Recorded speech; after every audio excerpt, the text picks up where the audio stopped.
It started with an email. No sender, no subject, just a map. Julien Dubois stared at the pixelated attachment, a section of the Paris Catacombs marked in red. Had explored these tunnels for years with his YouTube channel Catacrawl, but this route was different. It led beneath the known system, a floor lower than what should exist. The message simply read, "Come find what shouldn't be found." He forwarded it to the others. Chloe, his girlfriend and psychic sensitive, Antoine, their camera guy and skeptic, Mara, the historian obsessed with catacomb legends. They agreed to go. Of course they did. They always said yes until one of them didn't come back. They entered through a maintenance tunnel near Rue des Morts, the street of the dead. Beyond a rusted grate, they descended stone steps, slick with moisture. Graffiti lined the walls, upside-down crosses, Latin prayers, sigils scratched in with knives. After 3 hours, the air changed. It wasn't just the damp. It was heavier, like being underwater. Mara pointed to the wall. "This isn't limestone anymore, it's bone." They followed the red marked path on Julien's tablet until they reached it, a bricked-up archway with a carving above it. Not French, not Latin. Chloe whispered, "It's Enochian."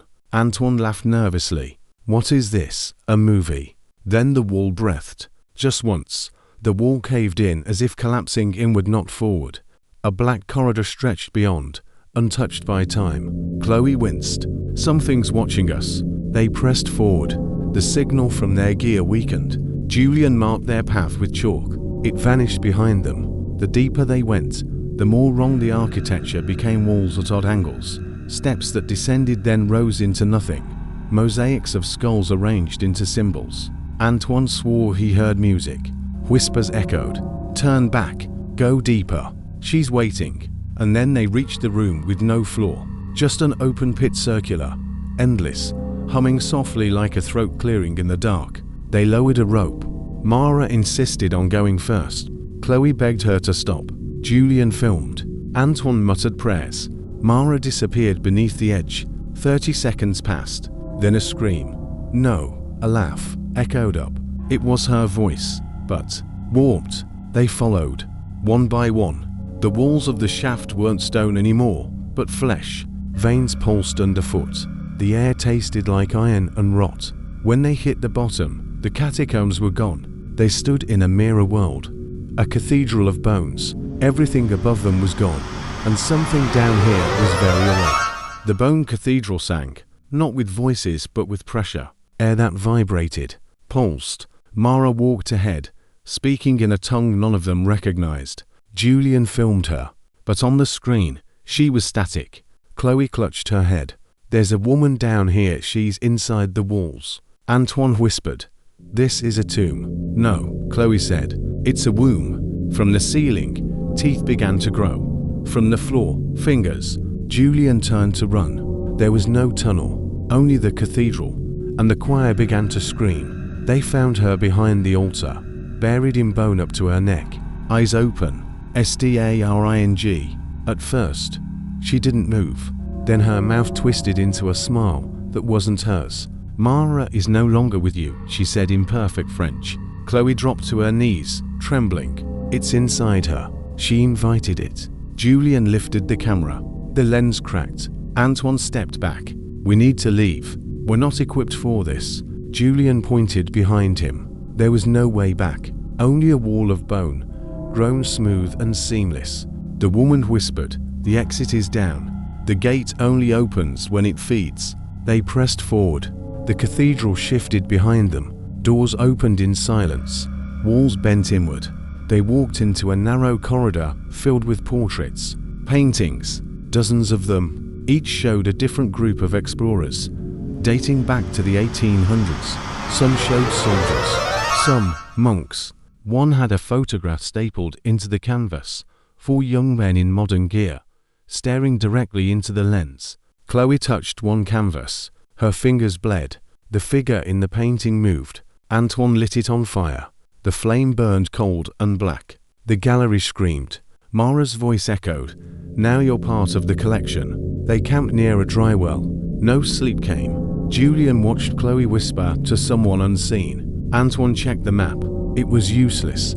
The terrain twisted every time they looked. Chloe finally spoke. "It's a parasitic space. It mimics memories, doubles walls, makes you doubt what's real." She smiled. "Even you might be a copy." Julian tried to laugh, couldn't. Then Chloe screamed, clutched her chest, and collapsed. Something moved under her skin, like centipedes wriggling just beneath the flesh. She convulsed. The walls echoed with childish laughter, and from the well, a hand reached up. They ran. Tunnels stretched endlessly. Light appeared ahead, daylight. Julian wept. "We found a way out." They rushed toward the brightness, burst through the tunnel, into another room of bone. This one, a playground, a rusted merry-go-round, swings made of spinal cords, a rocking horse carved from a single screaming skull. In the center, Chloe, laughing, still, eyes solid black, floating slightly above the ground. "I remember being human," she said. "It was a burden." Julian reached for her. She vanished. Antoine screamed behind him. Something was eating his shadow. Julian and Antoine were the only two left. They moved in silence, too afraid to speak, knowing sound might draw the echoes. These were not ghosts. They were copies. Dead things replaying lives like broken tapes. A girl brushing invisible hair. A man screaming without sound. A child walking through walls, over and over. Julian finally snapped. "This isn't real." The wall replied in his voice. "Then why does it hurt?" Antoine turned around and saw himself staring back. The copy blinked, then lunged. Julian ran until his lungs burned. He stumbled into a circular room, mirrored walls, floor, and ceiling. But the reflections weren't his. They showed other versions of him, older, wounded, dead. In one reflection, Chloe stood beside him, grinning with filed teeth. In another, he was carving symbols into his own arms. He closed his eyes. The mirrors cracked. A voice slithered from every direction. "You've already died. You just haven't accepted it." Antoine burst in, eyes wide. "I saw my funeral." Julian touched the mirror. His reflection didn't move. They descended again. The air was thicker, rotting sweet, mold on every surface. In the next chamber, bones were stacked like pews. A cathedral deeper than the first, and in it the bone choir. Dozens of skeletons, still, waiting. Then they sang, not words, tones, vibration that wormed into the body. Antoine dropped to his knees. "I see my mother, she's here." Julian pulled him away. "That's not her." The choir changed key. The walls began to melt. As they fled, the choir's voices followed them. "One of you must stay behind." They found a deep pit with names carved along the rim. Some names were fresh. Julian Dupont, Antoine Mercier, Mara Lemoyne. Chloe's name had been scratched out. The pit pulsed like a heartbeat. Julian peered over the edge and saw himself falling endlessly. Antoine stepped back, whispering, "If your name's here, the place already knows you. It can't be escaped." He started scratching out his own name with a knife. Julian stopped him. Then they heard a third voice say, "It won't matter." They turned. Chloe was back, but she was wrong now. She spoke gently. "This place rewrites you. I resisted at first, but it's freeing." Her skin was too smooth, her eyes too dark. Antoine raised the flashlight. The beam bent around her. She stepped forward. "One of you must take my place." Julian reached for his flare. Antoine did it first, lit it and threw it at her. Flames spread unnaturally fast. Chloe screamed, but it was a metallic distortion, like a modem crashing. She burned, melted. Julian whispered, "She was never leaving with us." Behind them, the wall cracked open. A staircase, spiraling down. The staircase led to a final chamber, vast, open, endless. Pillars of bone, a pulsing mass in the center, the heart of the catacombs. It looked alive, veins like roots. 100 mouths, no eyes, and it spoke into their minds. "We are memory. We are city. We are hunger. One must stay. One may leave." Julian turned to Antoine. Antoine turned to Julian. They knew. Someone had to be left behind, not just to die, but to become part of it. Julian whispered, "Don't let this place grow." Antoine answered, "It already has." The air was thick with moist decay. Julian and Antoine stepped into a new passage, where the walls were carved with half-finished faces, open mouths, and hollow eyes. Some of the carvings bled, not blood, but a dark mineral fluid, viscous and warm. Julian wiped it off his hand. It reeked of rust and rot. "They hear us thinking," Antoine said suddenly. Julian froze. "What?" Antoine pressed his ear to the stone. "Listen now, of voices, whispering, but not in any known language. A wet, clicking dialect, like insects imitating words. They remember," the stone said, echoing Julian's own thoughts back to him. Suddenly, a shape peeled from the wall, a humanoid form, carved and alive, mouth still in stone, trying to scream as it lunged. They ran. The whispers chased them down the hall. They found a chamber littered with candles that had long since melted to puddles. In the center, a stone table, bones arranged into a banquet, skulls set like goblets, femurs like cutlery, and seated at the far end, a man, or what had once been a man. He was mummified, perfectly preserved, eyes open, mouth smiling, fingers curled as if still gripping silverware that had decayed centuries ago. A plate sat in front of him, human teeth laid out like grapes. Julian whispered, "He's watching us." The man blinked. Antoine screamed. The candles lit themselves, and the corpse slowly raised one hand, pointing toward the exit behind them, which had sealed shut with flesh. Then it spoke. "The feast is not yet done." The banquet began to move. Bones rearranged. Mouths clicked. The floor beneath them pulsed like a stomach. As they backed away, the walls bent inward, the room folding, compressing. "It's not space. It's consciousness," Julian muttered. Faces of people they knew formed in the walls. Their parents, old teachers, lovers, all blended and melting, whispering lies and forgotten regrets. Antoine fell to his knees, weeping. "She said, I should drown, I should." Julian shook him. "This isn't real, but it remembers what is," said the stone beneath them. Suddenly, darkness poured into the room like water. In it floated figures, dozens of them, harmless, jawless. Their heads cracked open like jars. From their skulls leaked memory, flowing toward the heart far below. They were being fed to it, not their bodies, their minds. Julian realized, the catacombs don't kill you. They consume who you were. Antoine couldn't speak. His lips were gone. In a final push, Julian dragged Antoine down a narrow tunnel, slick with morse and bile. They emerged into a small chamber, lit by a single shaft of blue light from a crack above. In the center was a gnarled root, twisted like a spinal cord, pulsing and breathing. It had a face, Chloe's face, or what was left of it. Her eyes were closed. Her mouth moved silently. Julian stepped closer, horrified. "Don't," said Antoine, barely able to form words now. Too late. The root opened, spoke. "You are nothing but skin draped over memory. We will take it all.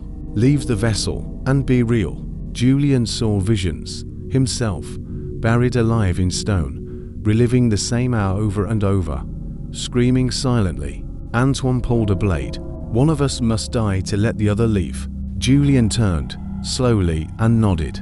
He took the knife, but pointed it not at Antoine, but at the root. In a final push, Julian dragged Antoine down a narrow tunnel, slick with morse and bile. They emerged into a small chamber, lit by a single shaft of blue light from a crack above. In the center was a gnarled root, twisted like a spinal cord, pulsing and breathing.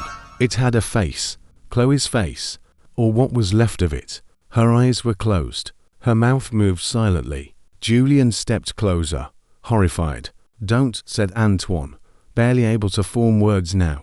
Too late. The root opened, spoke. "You are nothing but skin draped over memory. We will take it all. Leave the vessel and be real." Julian saw visions, himself, buried alive in stone, reliving the same hour over and over, screaming silently. Antoine pulled a blade. "One of us must die to let the other live." Julian turned, slowly, and nodded. He took the knife, but pointed it not at Antoine, but at the root. The blade sank deep into the root. It screamed. Chloe's voice, Antoine's voice, Julian's own voice, all at once. The chamber shook violently, and the shaft of blue light widened. Stone cracked. The ceiling began to collapse. Antoine pulled Julian toward the wall as the root writhed, vomiting black liquid that hissed on contact with air. "We have fed for centuries," it cried. "We will not be denied the mind." Julian shoved Antoine upward toward the light. "Climb." Antoine hesitated. "You'll go." Antoine scrambled up through the broken shaft. Julian turned to face the heart. The catacombs roared, and then a silence. He was alone. Then light poured down. Antoine's hand reached back. Julian grabbed it. They emerged, gasping, into a different part of Paris, forgotten, overgrown, where no street had a name. Behind them, the shaft sealed, no trace. They had escaped, but Julian would never remember his mother's face again, and Antoine would no longer dream. The catacombs had taken just enough. They stumbled through the ruined alleyway above the catacombs. No GPS signal. No map matched this part of Paris. The architecture was centuries older than the surrounding districts. Gas lamps flickered, though none were connected to wires. Windows were bricked shut. A red symbol, the same as they'd seen underground, was painted over every door. "Where are we?" Antoine whispered. Julian stared at the sky. It was purple, streaked with black clouds that twisted unnaturally. "I don't think we ever left," Julian said. "I think we went deeper." A door creaked open behind them. A figure in rags stepped out, face completely bandaged, holding a lantern made of bone. It pointed to the cathedral at the far end of the street, one they'd never seen on any map. A single bell tolled. Time was out. They stepped into the cathedral, where the walls were covered in millions of snail shells, arranged into spirals and symbols. The altar held no cross. Instead, it bore a statue of a woman with no face, only a mouth, open wide in silent scream. "This is the chapel of the devoured saints," Julian read from an inscription. Each shell whispered, each one held a memory. Julian picked one up and instantly fell to his knees, seeing his own funeral, seeing Antoine weeping over a grave with no body. "These aren't decorations," Antoine muttered. "They're souls." The faceless woman turned her head. The statue cracked, and something inside woke up. The faceless woman's chest split open, revealing a tunnel of writhing roots and shadow. "They want a vessel," Antoine said. "Someone to carry the memory back into the world." Julian backed away, shaking. "No, we're not prophets. We're flesh that remembers. That's all they need." Suddenly, hands burst from the walls, not pulling them in, but pushing them out. The chapel collapsed behind them, and they were back. Paris, morning, sirens, light, sound, but something was wrong. Everyone on the street froze as the boys appeared, then continued walking, as if nothing had happened. No one saw them. No one heard them. "Are we alive?" Julian asked. Antoine touched his chest. His heart didn't beat. Weeks passed. They walked among the living, unseen, but not untouched. They began to forget words, then names, then faces. Antoine forgot his sister's voice. Julian forgot what sunlight had felt like. The catacombs didn't let us go. Antoine finally realized. They released us as vessels. They weren't meant to remember. They were meant to leak. The whisper spread. In cafes, on trains, in alleys. Strangers twitching. Eyes going blank for moments. Hearing voices in their heads. "What if we're not alone?" Julian asked. "What if there are hundreds like us?" Antoine answered. "Then the city is already lost." One last time, Julian returned to where it all began, the sealed shaft. Only now, it was open, waiting. Antoine stood beside him, pale, empty-eyed, but still there. "We were marked," he whispered. The moment we heard the first whisper, Julian nodded. "Then we finish this." They descended the shaft. No map, no exit. But this time, they didn't run from the voices. They followed them, down past the skeletons, past the rivers of memory, into the true heart of the catacombs, where something ancient and dreaming stirred. And as the darkness swallowed them, the stones whispered, "Welcome home."